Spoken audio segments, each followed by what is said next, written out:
Bismillahirrahmanirrahim. Assalamualaikum warahmatullahi wabarakatuh. Bismillahirrahmanirrahim. Alhamdulillahirabbil alamin wassalatu wassalamu ala asyrofil anbiya'i wal mursalin sayyidina wa maulana Muhammadin wa ala alihi wa sahbihi ajmain. Amma ba'du. Qala al-musannifu rahimahullah wa nafa'ana bi 'ulumihi fid dharain amin ya rabbal alamin.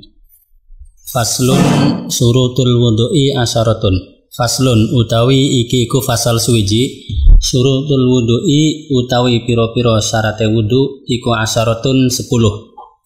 Al-islamu siji Islam, wat tamyizu lan tamyiz ngerti, wan naqa'u lan suci, anil haidi saking haid, wan nifasi lan nifas, wa amma lan saking sesuatu yamna'u kang nyegah apa ma usulal ma'i ing tekai banyu ilal basyarati maring kulit, wa alla yakuna lan yenta ora ana alal udwi ing atase anggota wudu alal udwi ing atase anggota apa ma sesuatu yukhayyiru kang ngrubah apa ma al ma'a ing banyu, wal ilmu lan kudu weruh bi fardiyatihi kelawan fardhu wudu, wa alla ya'taqida lan yenta orang yakini sapa wong fardhon ing fardhu suwiji min furudihi saking fardhu wudu sunnatan ing sunnah, wal ma'u lan banyu atau huru kang suci, wa dukhulul waqti lan manjing waktu, wal muwalatu lan nuli-nuli lida imil hadasi kaduwe wong kang langgeng hadase. Bismillahirrahmanirrahim. Fasal ini menjelaskan tentang syaratnya wudu termasuk juga syaratnya mandi. Di sini di kitab Safina dijelaskan syaratnya wudu itu ada 10. Itu yang bagi orang yang kondisi fisiknya normal itu syaratnya cuma 8. Yang 2 nanti bagi orang yang mengalami beser istilah di kitanya. Wudu baru sah kalau terpenuhi syarat. Nah, syaratnya pertama Islam. Artinya orang non muslim kalau wudu ya tetap tidak sah karena ini urusannya ibadah yang kaitannya dengan Islam. Maka tidak sah wudunya orang kafir atau orang murtad dan sebagainya. Yang kedua tamyiz. Wudu baru sah ketika dilakukan oleh orang yang tamyiz. Tamyiz itu apa? Sudah mulai mengerti atau dalam bahasa gampangannya biasanya disebut sudah bisa membedakan mana yang baik, mana yang buruk, mana yang enak, mana yang tidak enak. Kalau bahasa kira-kiranya ya umur 7 tahun lah kira-kira itu kan sudah bisa membedakan. Kalau anak kecil yang belum tamyiz itu wudunya belum sah. Wan naqa'u anil haidi wan nifas. Kemudian yang ketiga itu harus suci dari haid dan nifas. Artinya kalau wanita sedang haid itu wudu tidak sah. Saya ingat dulu pernah ditanya bagaimana aja seorang wanita ketika dia mendapat amalan dari gurunya untuk selalu punya wudu.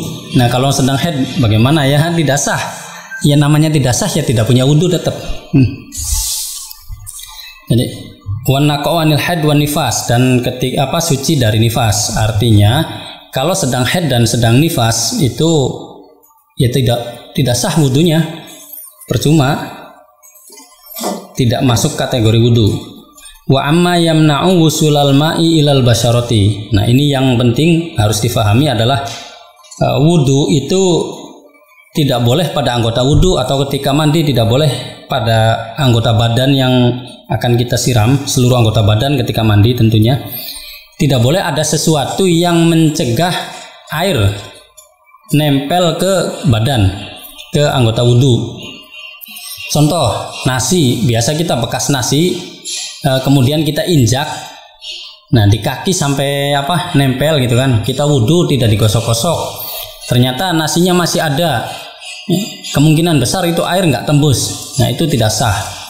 Yang paling jelas cat misalnya atau tip ek, bekas tip ek itu kan jelas menghalangi air ke kulit. Nah itu tidak sah, itu harus dibuang dulu. Termasuk juga perempuan ini lipstick ya. Lipstick kalau yang cuma warnanya itu saya lupa dikasih tahu sama istri saya itu. Kalau yang cuma warnanya itu memang nggak apa-apa, tidak bisa untuk wudu. Tapi kalau ada nempel kayak semacam ininya kan ada ya lipstick yang warnanya mencorot banget itu kan suka ada ininya, bendanya itu, ada zat-zatnya itu. Nah itu harus dibuang dulu. Karena apa? Karena bibir ini termasuk yang wajib dibasuh ketika wudhu, termasuk anggota zahir yang harus dibasuh ketika wudhu dan ketika mandi. Wa alla yakuna 'alal udwi ma yukhayyirul ma. Di anggota wudu atau anggota mandi harus tidak ada sesuatu yang bisa merubah air. Misal ada orang bedakan terlalu tebal ketika wudu, air ini jadinya baunya bercampur dengan aroma bedak, itu tidak sah. Makanya idealnya sebelum wudu ketika yang suka bedakan itu cuci muka dulu pakai sabun, bersihkan bekas-bekas bedaknya, baru kita wudhu. Nah ini penting ya, karena seringkali hal-hal yang sepele itu dianggapnya tidak masalah, padahal bisa menggagalkan sahnya wudhu. Kalau wudhunya tidak sah, otomatis sholatnya juga tidak akan sah. Atau misalnya minyak tadi apa namanya, minyak wangi yang mungkin mempengaruhi misalnya kan. Maka idealnya cuci muka dulu, sekiranya itu hilang baru kita wudhu. Wal ilmu bifardiyatihi. Kemudian syarat berikutnya adalah mengetahui fardu wudhu. Artinya fardunya wudhu yang 6 itu kita tahu, kita faham. Wa alla ya'taqida fardun min furudihi sunnah. Nah, tidak boleh meyakini salah satu 6 fardu wudhu itu sebagai sunnah. Niat membasuh muka, membasuh kedua tangan, mengusap kepala, membasuh kedua kaki, dan tartib. Yang 5 ini tidak boleh diyakini sunnah. Kalau yang sunnah diyakini wajib itu tidak apa-apa. Berkumur, menghisap air ke hidung, terus mengusap kepala itu wajib. Membasuh telinga itu kan sunnah. Kalau itu diyakini wajib, itu bagus, nggak apa-apa. Artinya kalau itu diyakini wajib, seseorang pasti akan melakukannya, tidak akan meninggalkannya. Kalau diyakini sunnah, pada kondisi terburu-buru, punya kecenderungan akan ditinggalkan. Nah, maka 6 fardu wudhu yang 6 ini tidak boleh diyakini sunnah. Kita harus mengetahuinya bahwa fardu wudhu jumlahnya 6. Niat, membasuh muka, membasuh tangan, mengusap kepala, dan membasuh kaki, kemudian tartib. Nah, ke-6 ini harus kita yakini sebagai fardu, harus kita ketahui yang pertama, kemudian selanjutnya harus diyakini sebagai fardu, tidak boleh meyakini sebagai sunnah. Terus wal ma'ut tahuru, wudu harus dengan air yang suci. Air suci itu apa? Air yang alami yang belum dipakai untuk menghilangkan najis atau untuk bersuci dari hadas, dan juga belum kena najis. Pembahasan lengkapnya ada di kitab-kitab yang lainnya. Air yang bisa digunakan untuk wudhu seperti air hujan, air sumur, air sungai, air laut, air salju, air embun, dan sebagainya. Walaupun saya masih belum yakin ada orang yang berwudhu atau mandi menggunakan air embun. Bagaimana cara mengumpulkannya? Tapi air embun punya fungsi untuk mensucikan. Misalnya tanah ini berpotensi dilewati binatang atau terkena najis dan sebagainya. Ada orang kencing di tanah kemudian meresap, itu kan kalau malam kena embun, ya besoknya suci sebenarnya. Kalau kita tidak jijik ya tidak ada masalah sholat di sana.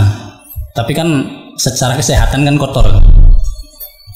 Kalau zaman dulu masjid-masjid kan belum ada keramik, jadi pantas. Maka ada cerita orang Badui yang kencing di masjidnya Rasulullah. Ada sahabat yang marah mau ngomeli Badui, dilarang oleh Rasulullah. Udah biarkan saja, siram saja pakai air. Kenapa? Karena meresap. Air kencingnya sudah meresap ke tanah, terus atasnya disiram. Kalau sekarang pakai keramik ya airnya harus dilap dulu, baru disiram. Wadukhulul wakti, dan masuk waktu sholat, wal muwalatu, dan terus menerus lidaimil hadasi bagi wadukhulul wakti lan manjing waktu sholat, wal muwalatu lan terus menerus lidaimil hadasi kadue wong kang langgeng hadase. Nah, bagi orang yang berpenyakit beser, misalnya beser kencing, ya beser ya bahasa Indonesianya, beser kencing, beser kentut atau apa, termasuk misalnya wanita yang sedang istihadah.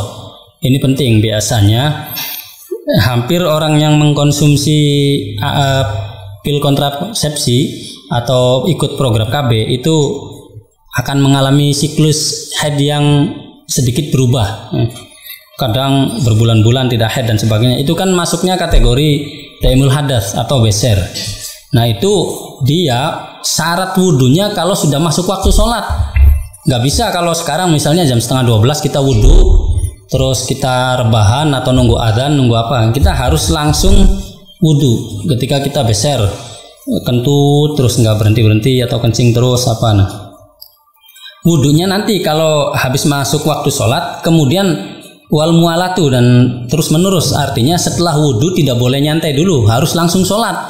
Bahkan sholatnya pun harus diambil yang wajibnya saja, yang sunnah-sunnahnya lewat dulu, karena kondisinya dia membawa najis tapi darurat ya, artinya sah, tetap sah, tapi ini, nah termasuk beser penyakit itu dimakfu bisa, cuman ya itu syaratnya dia wudhunya harus ketika sudah masuk waktu sholat dan sholatnya langsung, tidak perlu mengambil yang sunnah-sunnah dulu. Doa iftitahnya tinggal dulu begitu. Karena apa? Menghindari makin banyaknya darah yang keluar, misalnya ketika istihadhah, menghindari kentut terlalu banyak, misalnya yang besernya kentut dan sebagainya. Ya, mungkin itu ya untuk pasal yang ini. Mudah-mudahan ada manfaatnya. Wallahul muwaffiq ila aqwamit thoriq. Wassalamualaikum warahmatullahi wabarakatuh.